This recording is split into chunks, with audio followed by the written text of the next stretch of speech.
We are tracking H1N1, and health officials here in the U.S. saying it's too soon to know if a one-shot vaccine for the virus will actually be effective. The U.S. is working on an inoculation that requires 2 doses, although China and Switzerland recently announced they may have a 1-dose version. We're told American officials will release their initial results from its vaccination studies and testing later this month. With me now, Dr. Kent Holtorf, who is an expert on infectious diseases. Doctor, thanks very much. We're going to put up on the screen the classic H1N1 symptoms, and I got this from the WHO and the CDC. If anybody exhibits these symptoms, what should they do? Should they go to the hospital? Should they see their doctor? What? Well, the nice thing is it's showing that the H1N1 virus is losing its virulence. So we saw this as it came through Mexico. It lost its virulence in that the symptoms were much more mild. And that's what seems to be happening as it's making its way back through as a seasonal flu.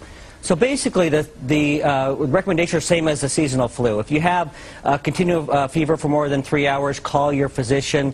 If you have recurrence of fever after it goes away, if you have a high risk, including small children, consider calling your physician. Yeah. If you do have, let's say, a kid turns blue, has blue fingernails, go to the emergency room. But it's really, there's no difference between who to take to the emergency room or to the doctor versus a seasonal versus a swine flu. In fact, if you had to choose, you'd probably choose at this point the swine flu over the regular seasonal flu. Is that right? All right, now what do you think of the vaccination? You know, I have more concern about the vaccine than I do about the swine flu. It's been rushed to market. There are high levels of adjuncts, which basically make it more potent, so they can. It's kind of an unrefined method that they use. They had to use these high levels of these adjuncts, including thimerosal. It's an antiseptic preservative, and hasn't that been linked in some cases to autism? It has, and you look, it's been shown to cause autism in children with mitochondrial dysfunction. Now, and other is controversial, though highly implicated. And the problem is you don't know if your child has mitochondrial dysfunction. I also worry about children and people who have blood-brain barrier dysfunction or it's not fully developed, which include children, pregnant women, chronic neurological illnesses, and chronic fatigue syndrome and fibromyalgia. I've seen these people have been devastated by these infections. All right, would you give it to your kids?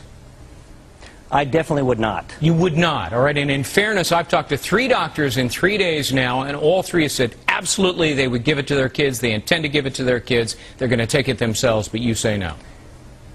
I definitely would not. I've seen it devastate people with chronic fatigue syndrome, fibromyalgia, highly implicated, again, in autism.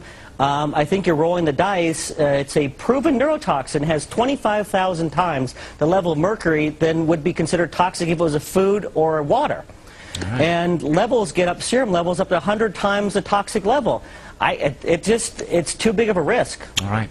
Dr. Kent Holtorf, an expert on infectious diseases. That's the other side. We've heard both sides now. Thank you so much.